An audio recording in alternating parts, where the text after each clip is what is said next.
ನಮಸ್ಕಾರ ಸ್ನೇಹಿತರೆ. ಈ ಬಾರಿ ತೀವ್ರ ಕುತೂಹಲ ಕೆರಳಿಸಿರ್ತಕ್ಕಂತ ಲೋಕಸಭಾ ಕ್ಷೇತ್ರಗಳ ಪೈಕಿ ಬೆಂಗಳೂರಿನಲ್ಲಿ ಬರ್ತಕ್ಕಂತ 4 ಲೋಕಸಭಾ ಕ್ಷೇತ್ರಗಳಿದಾವೆ. ಅದರಲ್ಲೂ ಬೆಂಗಳೂರು ಗ್ರಾಮಾಂತರ ಅಂತೂ ಇಡೀ ದೇಶದ ಗಮನ ಸೆಳೆದಿದೆ ಅಂದ್ರೂ ತಪ್ಪಾಗ್ಲಿಕ್ಕಿಲ್ಲ. ಹಾಗಾದ್ರೆ ಬೆಂಗಳೂರು ಗ್ರಾಮಾಂತರದಲ್ಲಿ ಯಾರು ಗೆಲ್ತಾರೆ? ಬೆಂಗಳೂರು ಉತ್ತರ, ಬೆಂಗಳೂರು ಕೇಂದ್ರ ಮತ್ತು ಬೆಂಗಳೂರು ದಕ್ಷಿಣ ಈ 4 ಬೆಂಗಳೂರು ನಗರದ ಕ್ಷೇತ್ರಗಳಲ್ಲಿ ಯಾವ ಅಭ್ಯರ್ಥಿ ಗೆಲುವಿನ ಸಾಧ್ಯತೆ ಜಾಸ್ತಿ ಇದೆ ಅನ್ನುವುದರ ಬಗ್ಗೆ ವಿಶ್ಲೇಷಣೆ ಮಾಡೋಣ. ದಯಮಾಡಿ ನಮ್ಮ ಚಾನೆಲ್ ನ ಸಬ್ಸ್ಕ್ರೈಬ್ ಮಾಡಿ, ವಿಡಿಯೋನ ಲೈಕ್ ಮಾಡಿ, ಶೇರ್ ಮಾಡಿ. ಸ್ನೇಹಿತರೆ, ನಿಮ್ಗೆಲ್ಲ ಗೊತ್ತೇ ಇದೆ, ಬೆಂಗಳೂರು ಗ್ರಾಮಾಂತರ ಲೋಕಸಭಾ ಕ್ಷೇತ್ರದಲ್ಲಿ ಬಿಜೆಪಿಯಿಂದ ಡಾಕ್ಟರ್ ಸಿ ಎನ್ ಮಂಜುನಾಥ್ ಅವರು ಸ್ಪರ್ಧೆ ಮಾಡಿದರೆ, ಕಾಂಗ್ರೆಸ್ನಿಂದ ಡಿ ಕೆ ಸುರೇಶ್ ಅವರು ಸ್ಪರ್ಧೆ ಮಾಡಿದ್ದಾರೆ. ಬೆಂಗಳೂರು ಉತ್ತರ ಕ್ಷೇತ್ರದಲ್ಲಿ ಬಿಜೆಪಿಯಿಂದ ಶೋಭಾ ಕರಂದ್ಲಾಜೆ ಅವರು ಉಡುಪಿ ಚಿಕ್ಕಮಗಳೂರು ಕ್ಷೇತ್ರನ ಬಿಟ್ಟು ಉತ್ತರಕ್ಕೆ ಶಿಫ್ಟ್ ಆಗಿದ್ದಾರೆ. ಅವರ ಪ್ರತಿಸ್ಪರ್ಧಿಯಾಗಿ ಕಾಂಗ್ರೆಸ್ನವರು ಪ್ರೊಫೆಸರ್ ರಾಜೀವ್ ಗೌಡ ಅನ್ನುವ ಅಭ್ಯರ್ಥಿಯನ್ನು ಕಣಕ್ಕಿಳಿಸಿದ್ದಾರೆ.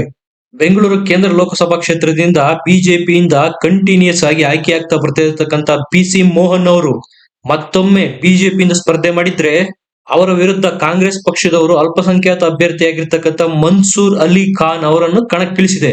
ಬೆಂಗಳೂರು ದಕ್ಷಿಣ ಲೋಕಸಭಾ ಕ್ಷೇತ್ರದಲ್ಲಿ ಬಿಜೆಪಿಯಿಂದ ತೇಜಸ್ವಿ ಸೂರ್ಯ ಇವರು ರಾಷ್ಟ್ರೀಯ ಯುವ ಮೋರ್ಚಾದ ಅಧ್ಯಕ್ಷರು, ಇವರು ನಿಂತಿದ್ದಾರೆ. ಅವರ ವಿರುದ್ಧ ಕಾಂಗ್ರೆಸ್ನಿಂದ ಹಾಲಿ ಸಚಿವ ರಾಮಲಿಂಗಾರೆಡ್ಡಿ ಅವರ ಪುತ್ರಿ ಸೌಮ್ಯ ರೆಡ್ಡಿ ಅವರು ಕಂಟೆಸ್ಟ್ ಮಾಡ್ತಾ ಇದ್ದಾರೆ. ಸ್ನೇಹಿತರೆ, ಕಾಂಗ್ರೆಸ್ನವರು ಅವರೇ ತರಿಸ್ಕೊಂಡಿರ್ತಕ್ಕಂತ ಆಂತರಿಕ ರಿಪೋರ್ಟ್ ಈ 4 ಬೆಂಗಳೂರು ನಗರ ವ್ಯಾಪ್ತಿಯಲ್ಲಿ ಬರ್ತಕ್ಕಂತ ಎಂಪಿ ಕ್ಷೇತ್ರಗಳು ಕಾಂಗ್ರೆಸ್ ಪಾಲಾಗುತ್ತೆ ಅಂತ ತೋರಿಸಿದ್ದಾರೆ. ಗ್ರೌಂಡ್ ರಿಪೋರ್ಟ್ ಆ ರೀತಿ ಇದೆಯಾ ಕೇಳಿದಾಗ ಈ 4 ಕ್ಷೇತ್ರಗಳ ಸ್ಥಳೀಯ ಮತದಾರರು ಹೇಳೋ ಕಥೆನೇ ಬೇರೆ. ಮೊದಲನೇದಾಗಿ ಬೆಂಗಳೂರು ದಕ್ಷಿಣ ಲೋಕಸಭಾ ಕ್ಷೇತ್ರ, ನಾನು ಈಗಾಗಲೇ ಹೇಳಿದೆ, ಅಲ್ಲಿ ಬಿಜೆಪಿಯಿಂದ ತೇಜಸ್ವಿ ಸೂರ್ಯ ಅವರು ಸ್ಪರ್ಧೆ ಮಾಡಿದ್ದಾರೆ, ಕಾಂಗ್ರೆಸ್ನಿಂದ ಸೌಮ್ಯ ರೆಡ್ಡಿ ಅವರು ಸ್ಪರ್ಧೆ ಮಾಡಿದ್ದಾರೆ. ಕಳೆದ ಬಾರಿ ಸೌಮ್ಯ ರೆಡ್ಡಿ ಅವರು 2023ರ MLA ಎಲೆಕ್ಷನ್ ಅಲ್ಲಿ ಕಡಿಮೆ ಮತಗಳ ಅಂತರದಿಂದ ಸೋತಿದ್ರು. ಈ ಬಾರಿ ಮತ್ತೊಮ್ಮೆ ತಮ್ಮ ರಾಜಕೀಯ ಭವಿಷ್ಯನ ರೂಪಿಸಿಕೊಳ್ಳೋದಕ್ಕೆ MP ಕ್ಷೇತ್ರದಿಂದ ಕಣಕ್ಕಿಳಿದಿದ್ದಾರೆ, ಅದು ಬೆಂಗಳೂರು ದಕ್ಷಿಣ. ಕಳೆದ ಬಾರಿ ತೇಜಸ್ವಿ ಸೂರ್ಯರಿಗೆ ಟಿಕೆಟ್ ಸಿಗುತ್ತೆ ಅಂತ ಯಾರು ಊಹೆನೂ ಸಹ ಮಾಡಿರ್ಲಿಲ್ಲ. ಆಗ ತಾನೇ ಅನಂತ್ ಕುಮಾರ್ ಅವರು ನಿಧನ ಹೊಂದಿದ್ರು. ಅನುಕಂಪದ ಕಾರಣದಿಂದಾಗಿ ಅವರ ಪತ್ನಿಗೆ ಟಿಕೆಟ್ ಕೊಡಬಹುದು ಅಂತ ಬಿಜೆಪಿಯ ಬಹುತೇಕರು ನಂಬಿಕೊಂಡಿದ್ರು. ಆದ್ರೆ ಹೈಕಮಾಂಡ್ ನಿರ್ಧಾರ ಬೇರೆಯದೇ ಆಗಿತ್ತು. ಅಲ್ಲಿ ಹೊಸ ಮುಖಕ್ಕೆ ಅವಕಾಶ ಕೊಟ್ಟು ತೇಜಸ್ವಿ ಸೂರ್ಯರನ್ನು ಕಣಕ್ಕಿಳಿಸಿತ್ತು. ಕಳೆದ ಬಾರಿ ತೇಜಸ್ವಿ ಸೂರ್ಯರು ಸಹ ಬಹುದೊಡ್ಡ ಲೀಡ್ ನಿಂದ ಈ ಕ್ಷೇತ್ರದಲ್ಲಿ ಗೆದ್ದು ಬಂದಿದ್ರು. ತೇಜಸ್ವಿ ಸೂರ್ಯರು ಈ ಕ್ಷೇತ್ರದಲ್ಲಿ ನಿರಾಯಾಸವಾಗಿ ಗೆದ್ದು ಬಿಡ್ತಾರೆ ಅನ್ನುವ ಮಾತುಗಳು ಎಲೆಕ್ಷನ್ ಶುರುವಾಗೋದಕ್ಕೂ ಮುಂಚೆ ಇತ್ತು. ಯಾವಾಗ ಕಾಂಗ್ರೆಸ್ನವರು ಸೌಮ್ಯ ರೆಡ್ಡಿರನ್ನು ಕಣಕ್ಕಿಳಿಸಿದ್ರೋ ಆಗ ಈ ಕ್ಷೇತ್ರದಲ್ಲಿ ಶುರುವಾಯಿತು ನೋಡಿ ನೆಕ್ ಟು ನೆಕ್ ಫೈಟ್. ಯಾಕಂದ್ರೆ ರಾಮಲಿಂಗಾರೆಡ್ಡಿ ಅವರು ಖುದ್ದು ಸಚಿವರಾಗಿದ್ದಾರೆ, ಪ್ರಭಾವಿ ಸಚಿವರು ಸಿಎಂ ಸಿದ್ದರಾಮಯ್ಯ ಅವರ ಸಂಪುಟದಲ್ಲಿ. ಈ ಕಡೆ ಪುತ್ರಿ ಸೌಮ್ಯ ರೆಡ್ಡಿ ಅವರು ಸಹ ಈ ಹಿಂದೆ ಜಯನಗರದಲ್ಲಿ ಶಾಸಕರಾಗಿದ್ದವರು. ಕಳೆದ ವಿಧಾನಸಭಾ ಚುನಾವಣೆಯಲ್ಲಿ ಸೋತಿರಬಹುದು, ಆದರೆ ಈ ಕ್ಷೇತ್ರದ ಮೇಲೆ ಹಿಡಿತ ಅಂತೂ ಹೊಂದಿದ್ದಾರೆ. ಈ ಎಲ್ಲ ಕಾರಣಗಳಿಂದಾಗಿ ಕಾಂಗ್ರೆಸ್ನವರು ಬಲವಾಗಿ ನಂಬಿದ್ರು ಈ ಕ್ಷೇತ್ರನ ಹೇಗಾದ್ರೂ ಮಾಡಿ ಈ ಬಾರಿ ಕಾಂಗ್ರೆಸ್ ಗೆಲ್ಲುತ್ತೆ ಅಂತ. ಬಹುತೇಕರು ಏನ್ ಅಭಿಪ್ರಾಯ ಪಡ್ತಾರಪ್ಪ ಅಂದ್ರೆ, ಕಾಂಗ್ರೆಸ್ ನಲ್ಲಿ ಈ ಬಾರಿ ತೇಜಸ್ವಿ ಸೂರ್ಯರು ಸೋಲ್ತಾರೆ. ಯಾಕೆ ಅಂದ್ರೆ ದಿವಂಗತ ಅನಂತ್ ಕುಮಾರ್ ಅವರ ಪತ್ನಿ ತೇಜಸ್ವಿ ಅನಂತ್ ಕುಮಾರ್ ಅವರು ಈ ಬಾರಿ ಬಿಜೆಪಿ ಜೊತೆಗೆ ಮುನಿಸ್ಕೊಂಡಿದ್ದಾರೆ. ಹಾಗಾಗಿ ಅವರು ಸಹಕಾರ ಕೊಡ್ತಾ ಇಲ್ಲ, ಇದು ತೇಜಸ್ವಿ ಅವರಿಗೆ ಹಿನ್ನಡೆಯಾಗಿ ಸೋಲ್ತಾರೆ ಅಂತಾರೆ. ಸ್ನೇಹಿತರೆ, ನಾವು ಇಲ್ಲಿ ಒಂದು ವಿಚಾರ ಗಮನಿಸಬೇಕು. 2019ರಲ್ಲಿ ಟಿಕೆಟ್ ಕೊಟ್ಟಾಗಲೂ ಸಹ ಅದಕ್ಕೆ ತೇಜಸ್ವಿ ಅನಂತ್ ಕುಮಾರ್ ಅವರ ಅಪಸ್ವರ ಇದೆ ಅನ್ನುವ ಮಾತುಗಳು ಕೇಳಿ ಬಂದಿತ್ತು. ಆದ್ರೆ ಅದ್ಯಾವುದು ತೇಜಸ್ವಿ ಸೂರ್ಯರ ಗೆಲುವಿಗೆ ಅಡ್ಡಿ ಆಗ್ಲಿಲ್ಲ. ಅದಾಗಿ 5 ವರ್ಷ ಆಗಿ ಮತ್ತೊಂದು ಎಲೆಕ್ಷನ್ ಬಂದಿದೆ. ಈಗ ಮತ್ತೆ ತೇಜಸ್ವಿನಿ ಅನಂತ್ ಕುಮಾರ್ ಅವರು ಅಪಸ್ವರ ಎತ್ತಿದ್ದಾರೆ ಅನ್ನೋ ಮಾತುಗಳು ಕೇಳಿ ಬರ್ತಾ ಇದೆ. ನಿಜಕ್ಕೂ ಇದು ತೇಜಸ್ವಿ ಸೂರ್ಯರ ಗೆಲುವಿಗೆ ಅಡ್ಡಿ ಆಗುತ್ತಾ? ಗ್ರೌಂಡ್ ರಿಪೋರ್ಟ್ ಹೇಳೋ ವಿಚಾರನೆ ಬೇರೆ. ಕಾಂಗ್ರೆಸ್ನವರು ಪ್ರಬಲ ಅಭ್ಯರ್ಥಿ ಹಾಕಿದ್ದಾರೆ ನಿಜ, ಆದರೆ ಮತ್ತೊಮ್ಮೆ ತೇಜಸ್ವಿ ಸೂರ್ಯರೇ ಬೆಂಗಳೂರು ದಕ್ಷಿಣದಿಂದ ಗೆದ್ದು ಬರ್ತಾರೆ ಅನ್ನುತ್ತೆ ಗ್ರೌಂಡ್ ರಿಪೋರ್ಟ್. ಈ ಬಾರಿ ಗೆಲುವಿನ ಅಂತರ ಕಡಿಮೆ ಆಗ್ಬೋದು, ಆದ್ರೆ ಗೆಲ್ಲೋದು ಅವರೇ. ಸ್ನೇಹಿತರೆ, ಬೆಂಗಳೂರು ದಕ್ಷಿಣ ಲೋಕಸಭಾ ಕ್ಷೇತ್ರದಲ್ಲಿ ಬ್ರಾಹ್ಮಣ ಮತದಾರರು ಜಾಸ್ತಿ ಸಂಖ್ಯೆಯಲ್ಲಿದ್ದಾರೆ. ಈ ಕ್ಷೇತ್ರದಲ್ಲಿ ಅಕ್ಷರಸ್ಥ ಮತದಾರರು ಅಂದ್ರೆ ಓದು ಬರಹ ತಿಳಿದವರು ಜಾಸ್ತಿ ಸಂಖ್ಯೆಯಲ್ಲಿದ್ದಾರೆ. ಅವರು ಬಿಜೆಪಿಗೆ ಸಪೋರ್ಟ್ ಮಾಡ್ತಾರೆ ಅನ್ನೋದು ಬಿಜೆಪಿಯವರ ವಿಶ್ವಾಸ. ಇದು ನಿಜವಾದದ್ದೇ ಆದ್ರೆ ತೇಜಸ್ವಿ ಸೂರ್ಯರ ಗೆಲುವನ್ನು ಈ ಬಾರಿನೂ ತಡೆಯೋದಿಕ್ಕೆ ಸಾಧ್ಯ ಆಗೋದಿಲ್ಲ ಅಂತಾನೆ ಹೇಳಬಹುದು. ಇನ್ನ ಬೆಂಗಳೂರು ಉತ್ತರ ಕ್ಷೇತ್ರ, ಗೋ ಬ್ಯಾಕ್ ಶೋಭಾ ಅನ್ನೋ ಅಭಿಯಾನ ಉಡುಪಿ ಚಿಕ್ಕಮಗಳೂರು ಭಾಗದಲ್ಲಿ ನಡೀತು. ಆದ್ದರಿಂದ ತೀವ್ರ ಆಡಳಿತ ವಿರೋಧಿ ಅಲೆ ಎದುರಿಸಿದಂತಹ ಶೋಭಾ ಕರಂದ್ಲಾಜೆ ಅವರನ್ನು ಅಲ್ಲಿಂದ ಶಿಫ್ಟ್ ಮಾಡಿ ಬೆಂಗಳೂರು ಉತ್ತರಕ್ಕೆ ಅಭ್ಯರ್ಥಿಯನ್ನಾಗಿ ಮಾಡಲಾಯಿತು. ಸ್ನೇಹಿತರೆ, ಅಲ್ಲಿ ಆದಂತ ರಾಜಕೀಯ ಬೆಳವಣಿಗೆಗಳು ನಿಮಗೆಲ್ಲರಿಗೂ ಗೊತ್ತೇ ಇದೆ. ಸದಾನಂದ ಗೌಡ್ರು ಟಿಕೆಟ್ ನ ಆಕಾಂಕ್ಷಿಯಾಗಿದ್ರು. ಅವರಿಗೆ ಟಿಕೆಟ್ ಅನ್ನು ತಪ್ಪಿಸಿ ಶೋಭಾ ಕರಂದ್ಲಾಜೆ ಅವರಿಗೆ ಟಿಕೆಟ್ ಕೊಡಲಾಯಿತು. ಸದಾನಂದ ಗೌಡ್ರು ಕಾಂಗ್ರೆಸ್ ಸೇರೇ ಬಿಡ್ತಾರೇನೋ ಅನ್ನುವಂತ ವಾತಾವರಣ ನಿರ್ಮಾಣ ಆಗಿತ್ತು. ಆದರೆ ಬಿಜೆಪಿಯ ಹೈಕಮಾಂಡ್ ಅವರನ್ನು ಸುಮ್ಮನಾಗಿಸುವಲ್ಲಿ ಯಶಸ್ವಿ ಸಹ ಆಯಿತು. ಈಗ ಇರ್ತಕ್ಕಂಥ ಪ್ರಶ್ನೆ ಏನಪ್ಪಾ ಅಂದ್ರೆ, ಸದಾನಂದ ಗೌಡ್ರು ಸಂಪೂರ್ಣವಾಗಿ ಶೋಭಾ ಕರಂದ್ಲಾಜೆ ಅವರಿಗೆ ಸಹಕಾರ ಕೊಡ್ತಾ ಇದ್ದಾರಾ? ಕಾಂಗ್ರೆಸ್ನವ್ರು ಹೇಳೋ ಪ್ರಕಾರ ಇಲ್ಲ, ಸದಾನಂದ ಗೌಡ್ರೆ ಒಳೆಯಿಟ್ಟು ಕೊಡ್ತಾರೆ.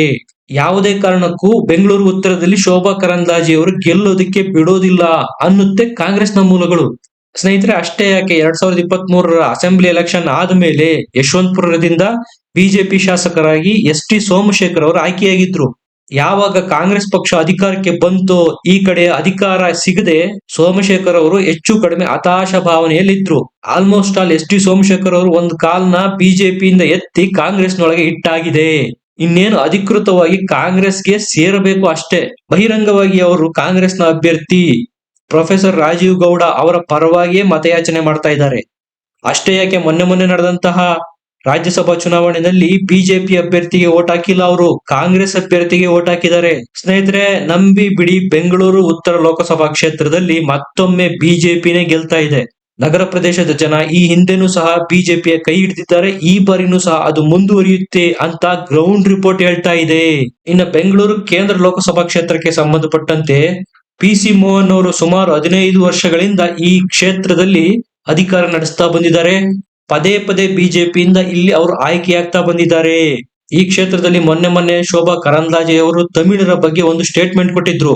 ಅದು ಈ ಬಾರಿ ಬಿಜೆಪಿಗೆ ನೆಗೆಟಿವ್ ಆಗುತ್ತೆ, ಪಿ.ಸಿ. ಮೋಹನ್ ರವರ ಸೋಲಿಗೆ ಕಾರಣ ಆಗುತ್ತೆ ಅಂತ ವಿಶ್ಲೇಷಣೆ ಮಾಡಲಾಗಿತ್ತು. ಅಲ್ಪಸಂಖ್ಯಾತ ಮತಗಳು, ಹಿಂದುಳಿದ ವರ್ಗದ ಮತಗಳು ಮತ್ತು ತಮಿಳರ ಓಟಿನಿಂದ ಕಾಂಗ್ರೆಸ್ನ ಅಭ್ಯರ್ಥಿ ಈ ಬಾರಿ ಪಿ.ಸಿ. ಮೋಹನ್ ರನ್ನು ಸೋಲಿಸ್ತಾರೆ ಅನ್ನುವ ಅಭಿಪ್ರಾಯ ಕಾಂಗ್ರೆಸ್ ಪಕ್ಷದವರು ವ್ಯಕ್ತಪಡಿಸ್ತಾ ಇದ್ದಾರೆ. ಆದರೆ ಗ್ರೌಂಡ್ ರಿಯಾಲಿಟಿನೇ ಬೇರೆ ಇದೆ. ಇದಕ್ಕೆ ಸ್ಪಷ್ಟ ಕಾರಣ ಏನಪ್ಪಾ ಅಂದ್ರೆ, ಕಾಂಗ್ರೆಸ್ ಪದೇ ಪದೇ ಈ ಕ್ಷೇತ್ರದಲ್ಲಿ ಅಭ್ಯರ್ಥಿಗಳನ್ನ ಬದಲಾಯಿಸ್ತಾ ಇರೋದು. ಸ್ನೇಹಿತರೆ, ಪಿ.ಸಿ. ಮೋಹನ್ ಅವರು ಸಜ್ಜನ ಸರಳ ವ್ಯಕ್ತಿ ಆಗಿರ್ಬೋದು, ಆದ್ರೆ ಕ್ಷೇತ್ರದಲ್ಲಿ ಅವರು ಕೆಲಸ ಮಾಡಿದ್ದಾರೆ ಅಂತಾರೆ ಜನ. ಅದರಲ್ಲೂ ಬೆಂಗಳೂರು ಕೇಂದ್ರದಲ್ಲಿ ಏನ್ ಬರ್ತಾರೆ ಮತದಾರರು, ಅವರು ಬಹಳ ಪ್ರಜ್ಞಾವಂತರಿದ್ದಾರೆ, ಅಕ್ಷರಸ್ಥರು. ರಾಜ್ಯದ ವಿಚಾರನೆ ಬೇರೆಯಾಗಿ ನೋಡ್ತಾರೆ, ರಾಷ್ಟ್ರದ ವಿಚಾರನೆ ಬೇರೆಯಾಗಿ ನೋಡ್ತಾರೆ. ಈಗ ನಡೀತಾ ಇರ್ತಕ್ಕಂಥದ್ದು ಸೆಂಟ್ರಲ್ ಗವರ್ಮೆಂಟ್ ನ ಆಯ್ಕೆ ಮಾಡುವ ಎಲೆಕ್ಷನ್. ಹಾಗಾಗಿ ಈ ಕ್ಷೇತ್ರದ ಮತದಾರರ ಆಯ್ಕೆ ಮೋದಿ ನೇತೃತ್ವದ ಎನ್.ಡಿ.ಎ ಸರ್ಕಾರನ ಮತ್ತೊಮ್ಮೆ ಅಧಿಕಾರಕ್ಕೆ ತರುವುದು ಅನ್ನೋದು ಗ್ರೌಂಡ್ ರಿಪೋರ್ಟ್ ಹೇಳ್ತಾ ಇರೋದು. ಹಾಗಾಗಿ ಈ ಕ್ಷೇತ್ರದಿಂದ ಮತ್ತೊಮ್ಮೆ ಪಿ.ಸಿ. ಮೋಹನ್ ಅವರೇ ಮರು ಆಯ್ಕೆ ಆಗಲಿದ್ದಾರೆ. ಇನ್ನು ಬೆಂಗಳೂರು ಗ್ರಾಮಾಂತರ ಕ್ಷೇತ್ರ, ಇದಂತೂ ಬಹಳ ಇಂಟ್ರೆಸ್ಟಿಂಗು.